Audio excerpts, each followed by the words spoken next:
তো চলে এলাম ওরা যেটা বাইরে রোদ দুটো জলমল করছে, তাতে করে ছেড়ে দিয়ে আমি বাইরে খাওয়ার জন্য খোর ভিতরে লাফালাফি করে, তাতে করে খুলে দিয়ে দেখে সর্বপ্রথম এর মা বেরিয়ে গেল। এর মারও চিন্তা আছে বাচ্চাদের খাওয়াতে হবে। আর তোমাদের একটা জিনিস দেখানোর আছে, তারা দেখাচ্ছি। তোমাদের আমাদের বাচ্চাগুলোকে দেখিয়ে দিই ভালো করে।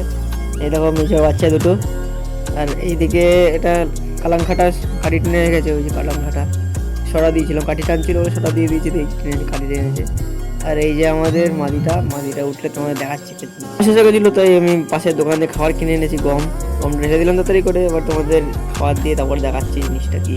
এই খাবারটা এখানে ঢেলে দিলাম, আর ওই দেখো মাদিটা বেরোনোর জন্য আসছে, তো বেরিয়ে গেছে। এবার তোমাকে গিয়ে দেখাচ্ছি আমি।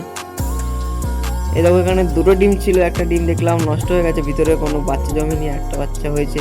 এটা বড় হওয়ার পর দেখার পালা কেমন বাচ্চা হয় কি হয়। এবার একটা বাচ্চা চলে আসলো, নতুন বাচ্চা। তারপরে জলটা দিয়ে মা বাবা জল খাওয়াবে ওদেরকে। পরবর্তীতে আমাদের আপলুক বাচ্চারা জল খাচ্ছে। ডেলি পাওয়ার আপডেট পেতে হলে সাবস্ক্রাইব করে রাখো।